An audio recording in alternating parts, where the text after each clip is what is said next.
Bonjour à tous, merci d'être venus nombreux. Donc là, c'est un talk de 20 minutes, ça va être un petit peu rapide, on va essayer de ne pas dépasser. Je vais vous parler de monolithes et de microservices. L'idée, c'est un petit peu de s'ouvrir les chakras et de voir, en fait, est-ce qu'il n'y a pas des petites solutions intermédiaires. Euh, on va faire la première slide, peut-être la moins intéressante. Je vais un peu parler de moi. Je vais un peu parler de moi aussi, juste pour vous remettre un petit peu dans le contexte, puisque je vais un petit peu parler de mon point de vue, donc c'est bien de savoir ce que j'ai fait comme parcours. Globalement, ça fait à peu près 20 ans que je fais du web, 10 ans que je travaille, on va dire, vraiment dans l'entreprise. Je fais principalement de la startup, de la scale-up, donc des entreprises entre 20 et 40 personnes. Et en ce moment, je travaille en tant que staff engineer chez GoJob. Donc, GoJob, on est une startup, enfin, une scale-up à Aix-en-Provence, une équipe de 40 développeurs. Notre objectif, c'est de ramener vers l'emploi des gens qui ont été éloignés de l'emploi à travers l'intérim. Et du coup, on a pas mal de solutions d'automatisation. On a de la data science, on fait principalement du TypeScript. On aime bien tout ce qui est CleanArchi, DDD, TDD. Bref, plein de belles choses. Et du coup, je vais vous parler de monolithes et de microservices. Ce que j'ai pu pas mal voir à travers mes différentes expériences. On va commencer avec un petit peu d'histoire. On va se placer en 2008. En 2008, pour ce 2008, en gros, ça fait un an que l'iPhone 1 est sorti. Ça fait 3-4 ans qu'on commence à avoir de l'Ajax, du jQuery. Donc des pages web qui commencent à être de plus en plus interactives. Et on a aux États-Unis une petite boîte qui s'appelle Netflix, qui fait de la location de DVD en ligne. Donc ils s'envoient les DVD par courrier. Et surtout qui commence à se mettre à faire du streaming. Netflix, à ce moment-là, il commence à avoir de plus en plus de clients. Et il se retrouve face à un premier problème. C'est qu'en gros, l'infra n'arrive pas à suivre. Ils n'arrivent pas à construire suffisamment leur data center pour suivre la volumétrie qui augmente. Et en plus de ça, ils vont avoir un petit problème. Donc on se met dans le concept d'une dans le contexte d'une startup qui est en train de croître. Ils ont une petite corruption de la base de données, et vu qu'ils sont sur une architecture monolithiste, c'est-à-dire avec un gros bloc, une base de données, une UI, ils ont toute leur infrastructure qui tombe, et ça va durer 4 jours. Donc ça va un petit peu forger leur ADN pour les années à suivre. Alors, si vous lisez sur Internet, vous allez voir aussi qu'il y en a qui paraît que c'est juste un point virgule qui a été oublié en prod et qui a tout fait tomber pendant 4 jours. Ça, Netflix, quand j'ai essayé de gratter un petit peu, ils l'ont pas avoué. Donc, à voir. Donc, grosse décision de Netflix, c'est de basculer sur le cloud. AWS, j'ai regardé, ça date de 2006, c'est encore assez récent. Et sauf qu'ils veulent pas prendre leur monolithe et le déplacer sur AWS d'un coup, puisque ils ont quand même eu 4 jours de downtime complet. Donc ils ont commencé à réfléchir, sans parler de terme microservice, parce que le terme microservice n'existe pas encore, à déployer une infrastructure avec des services qui peuvent tomber. Et du coup, en fait, petit à petit, ils vont prendre leur monolithe et le déplacer vers du AWS en allant pièce par pièce et en construisant ce qui va commencer à ressembler à une architecture microservice. À ce moment-là, il y avait déjà cette notion de service qui communiquait via du SOA ou du swap. Mais on a un moment, je dis Ajax, ça daté d'il y a 3-4 ans, on commence aussi en fait, à avoir la notion d'API REST qui se développe, où c'est beaucoup plus facile, on a des technos qui sont plus faciles pour communiquer entre services, et en fait ça commence à se démocratiser. Euh, En gros, il leur faut à peu près 2 ans pour faire le gros de la migration. Ils vont finir leur migration en vrai en 2016, il y a toujours du code legacy, on a un peu plus de temps à le déplacer. Et c'est vers ces eaux-là, au final, que le terme microservice va commencer à apparaître. Et quand, du coup, pour préparer la con, je me suis dit, mais d'où ça vient? Et en gros, il y a tout qui converge, toutes les notions de d'où vient le microservice, vers un petit, euh, un petit groupe d'architectes logiciels de la Silicon Valley qui se sont retrouvés. Dedans, il y avait du Netflix, il y avait Martin Fowler, je ne sais pas si vous le connaissez, mais un petit gourou de la tech en termes d'infra. Et en fait, ils sont tous un petit peu à avoir cette notion de commencer à découper du monolithe. Et un an après, ils vont se mettre d'accord sur le terme microservice. Quels vont être les avantages au final du microservice? Les avantages du microservice, pour moi, il y en a 3 principaux. On pourrait en décliner plein, mais il y en a 3 principaux. Le premier, on l'a vu avec Netflix, c'est la résilience. Donc d'un côté, on a un gros monolithe, un gros bloc. De l'autre côté, on peut avoir plusieurs petits blocs. Si un petit bloc tombe, si on a bien fait les choses, normalement, le reste ne devrait pas tomber. Si on a bien fait les choses. Et le monolithe, si un truc qui tombe, il y a tout qui tombe et c'est la galère. Le deuxième point, et ça c'était aussi une des problématiques de Netflix, c'est la scalabilité. Plutôt que de devoir à chaque fois, dès qu'on a de la volumétrie qui augmente, devoir dupliquer un énorme monolithe, on va pouvoir le faire plus finement là où ça nous intéresse. Donc Netflix, on peut penser que ça va être le service de streaming qui, à 20h, va commencer à exploser. Ben, c'est beaucoup plus facile pour eux de juste le service de streaming, aller le scaler plutôt que de prendre toute l'intégrité. Et le dernier avantage, qui est pour moi peut-être, on va dire, le plus important, c'est le côté agile du microservice. Plutôt que d'avoir un gros bloc où tout le monde va travailler ensemble, du coup va se bagarrer, avec potentiellement du code spaghetti qui commence à intervenir dans tous les sens, on va pouvoir cloisonner de manière très forte les équipes à travers différents microservices. Elles vont gagner en autonomie. On va même pouvoir permettre plus facilement d'avoir une équipe data science qui va déployer en Python, pendant qu'à côté c'est en Java, et peut-être qu'on a même une autre équipe qui va pouvoir faire du Node.js. Donc on a ce côté agile du microservice qui est intéressant. Et au fur et à mesure, quand on commence à regarder quand est-ce que ça a commencé à apparaître le microservice, c'est en 2014. Et là, je ne sais pas s'il y en a qui développaient à cette époque-là. En gros, il y a eu un espèce de boom autour du microservice et tout le monde s'est mis à en faire. En parallèle, côté infrastructure, on a aussi eu les outils qui nous ont permis de déployer plus facilement et de rendre la chose plus facile. On a Docker, c'est 2013, au final, ça fait 10 ans. On a tout ce qu'il faut en termes d'orchestration. Il y a sûrement d'autres outils, mais je ne fais pas de l'infra, donc je ne les connais pas. Et donc petit à petit, ça va se déployer. Et on arrive sur un moment où on a des microservices de partout. Tout le monde se met à faire du microservice. Il y a plein de boîtes, moi je l'ai vu en freelance, des boîtes où on a 70 microservices alors qu'on est une équipe de 10, 20.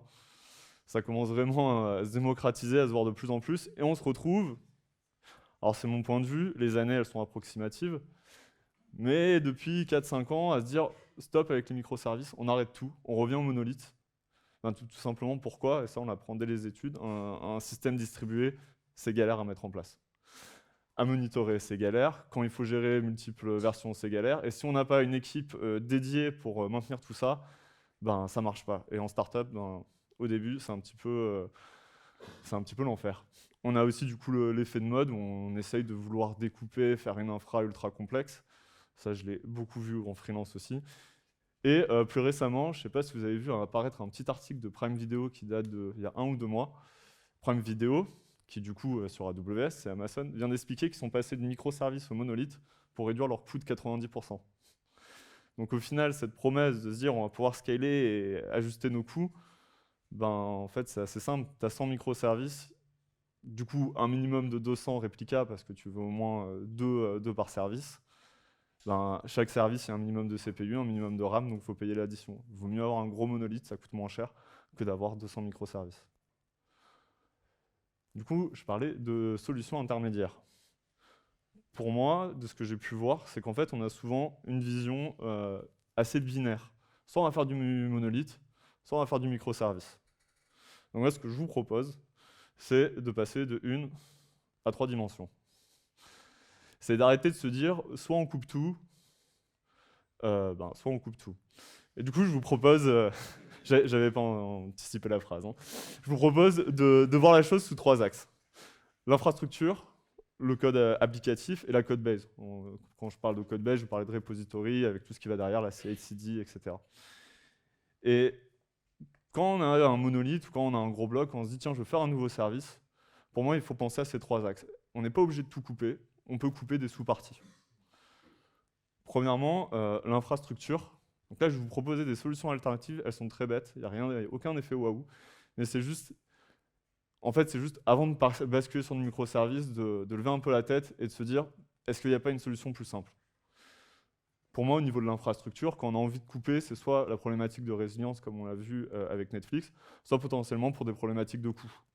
On peut avoir un petit morceau dans notre applicatif qui consomme beaucoup de CPU et de RAM, on n'a peut-être pas envie de mettre beaucoup de CPU et de RAM partout. On a des cycles de vie qui sont différents, par exemple, on se met à dézipper, à faire tout un tas de choses. On n'a pas envie de le faire dans notre monolithe parce que on va être obligé de tout augmenter en CPU et en RAM. On a envie de l'isoler d'un point de vue infrastructure. La première alternative, elle est très bête. Rien ne nous empêche de déployer plusieurs fois notre monolithe. Et au niveau du load balancer, du Nginx, rediriger le trafic potentiellement sur ce qui consomme un peu plus. On peut même le déployer, on peut très bien avoir notre monolithe et le déployer sur un serverless si on n'a pas de problématique de temps de démarrage. Donc avant de se dire je crée une nouvelle code base, je crée tout un tas de nouveaux outils et au final de payer le coût du microservice, qui est cette gestion distribuée, comment on va communiquer, comment on gère les versions, et se dire potentiellement le monolithe, juste je le redéploie et je vais gérer le trafic. La deuxième chose, c'est d'un point de vue applicatif. Ça, je pense qu'on fasse du monolithe ou du microservice, c'est pas un débat. À un moment donné, on a besoin de découper notre code en gros morceaux pour éviter l'effet spaghetti. Et souvent, on a tendance à se dire on va le faire à travers les microservices parce que ça définit des frontières qui sont dures, qui sont solides. Et en fait, là, la solution, on entend parler depuis un moment, c'est tout simplement d'aller sur un monolithe modulaire. Avant de commencer à réfléchir à vouloir découper sur un microservice, il faut d'abord être capable de le faire correctement dans un monolithe. Une autre alternative, plutôt que de dire monolithe ou microservice, c'est réfléchir en macroservice. Il y a peut-être des tailles intermédiaires. On n'est pas obligé d'aller sur une granularité très fine d'entrée. On peut y aller par étapes. Et alors là, je vais faire une petite digression. C'est aussi comment on découpe. Moi, pour l'avoir vu, le trait de découpe, c'est ce qu'il y a de plus difficile. Qu'on soit dans un monolithe ou dans un microservice, savoir à quel endroit on va découper, c'est ce qu'il y a de plus difficile. Et moi, on va dire les deux règles sur lesquelles je m'attache, enfin les deux, on va dire, les deux théories sur lesquelles je m'attache. La première, c'est la loi de Conway. Je ne sais pas si vous la connaissez, elle date de 68. On parle des fois de loi de Conway inversée. Ce qu'il faut juste se dire, c'est que l'infrastructure qu'on va mettre en place, souvent, elle reflète l'infrastructure de communication qu'on a dans l'entreprise. Et si on commence à avoir quelque chose qui est différent entre les deux, ça peut être galère. Donc, moi, je l'ai résumé de cette manière. Si on se retrouve dans une boîte où on a 3 squads, d'avoir 3 blocs en face, ça a du sens. D'en avoir 100, 200, ça commence à être compliqué. C'est peut-être pas forcément une règle à prendre telle quelle, mais ça peut être une source de se dire est-ce que j'ai découpé correctement ou pas. On peut peut-être le faire un petit peu plus ou un petit peu moins, mais de ce que j'ai pu voir, ça je l'ai eu, d'être à 3-4 sur 50, 100 microservices, s'il n'y a pas l'équipe derrière, ça ne marchera pas. J'ai regardé, Netflix, ils parlent de plus de 500 microservices, sauf qu'ils sont 1200, 1300 développeurs. Et alors la deuxième règle, on ne va pas rentrer dans le détail, si vous n'avez pas lu ce livre, je vous conseille de le faire. Donc on est en 2003, je vous parlais de Martin Fowler, c'est lui qui a fait la préface du livre. Donc c'est le DDD, vous avez sûrement entendu parler, c'est tout un tas de concepts et de patterns sur comment on va développer en se rapprochant le plus proche du métier. Et dès qu'on est sur une démarche de vouloir découper, dans le cadre du DDD, on va parler de bounding context. Un bounding context, c'est justement une manière d'isoler le code. Moi, au début, quand je voyais microservices, je me dis, très bien, je vais faire un microservice utilisateur, un microservice produit, et à chaque fois, je prenais mes entités. C'était ma vue de quand je commençais à voir les choses. Mais en fait, ça ne marche pas, parce qu'à faire ça, ces objets, ils interagissent entre eux. Donc, au lieu de découpler notre infra et d'avoir une certaine autonomie, ça ne va pas marcher. Et le bounding context, on va prendre les choses autrement. Imaginons un site qui vend des chaussures en ligne. La chaussure, lorsqu'elle est dans la gestion des stocks, ce qui va nous intéresser, c'est sa quantité. Lorsqu'elle est en livraison, c'est peut-être le poids et la taille. Ce n'est pas les mêmes paramètres. Et du coup, la chaussure dans le bounding context, livraison, stock, on va la séparer et en une même entité, on va séparer ses propriétés à travers différents modules. Bref, je vous conseille plutôt d'aller lire en détail toute cette théorie. Ce qu'il faut savoir, c'est qu'en gros, il y a des ateliers d'event storming qui permettent de définir ces bounding contexts. Et en gros, c'est un art, ça ne se fait pas comme ça. Et mon deuxième conseil, c'est que même si on a défini des bounding contexts, attention de ne pas découper trop petit. Nous, dernièrement, on allait sur un monolithe modulaire. On a tout bien découpé, mais en fait, on avait découpé trop finement. Donc, on se retrouve à avoir quand même des interactions, même si, d'un point de vue bounding context et théorie, c'était censé être séparé. Et ça, en fait, on perd énormément de temps à créer toutes les interfaces pour que les bounding contexts communiquent les uns aux autres. Et du coup, le dernier axe, c'est la code base. En fait, souvent, la code base, c'est la première chose qui vient, c'est que on a une équipe, souvent la CI/CD, elle commence à prendre énormément de temps. On commence à galérer et du coup on a un nouveau service, on se dit je vais créer un projet tout neuf, ça sera plus simple, je vais mettre des nouvelles technos, je vais pouvoir faire tout comme il faut et ça ira plus vite. Généralement c'est juste se rajouter des grosses doses de legacy qu'il faudra gérer plus tard et on se retrouve avec plein de repositories et des versions différentes et ça c'est pas non plus la bonne manière de voir les choses. Et ce que j'appelle aussi le rebase L, c'est, imaginez, vous êtes une équipe de 20-30, vous ne voulez pas fonctionner en merge request, c'est-à-dire que vous voulez tout le temps, avant de merger votre code, qu'il soit à jour avec master. Bah ça, si vous êtes 15-20 sur le même repo et que vous voulez tous merger en même temps, vous mettez 2-3 jours avant d'arriver à merger. Et ça aussi, c'est des fois une des raisons de vouloir faire une autre base de code. Et on va venir ensuite pour les alternatives. La première alternative, elle est très bête, hein, c'est juste, plutôt que de vouloir découper, juste mettez un petit peu de temps sur la CI/CD. Si vous êtes déjà dans une démarche de monolithe modulaire, vous n'êtes pas obligé de tout rebuilder, tout retester, vous pouvez le faire par étapes. Nous, on fait du TypeScript, il y a des outils, je ne connais pas dans les autres langages, mais on a Nix et TurboRepo qui sont deux outils qui vont permettre au sein d'un monorepository de directement calculer où est-ce qu'on doit refaire des builds, où est-ce qu'on doit refaire des tests, et même sur une gros monolithe, on arrive à avoir des temps de CI/CD qui sont très bas. Et enfin, pour le dernier, je vous parlais du rebase L. Pendant très longtemps, on a fait des merge requests, juste le compromis de faire une merge request plutôt que de se reprendre toutes les problématiques qu'on peut retrouver derrière les microservices.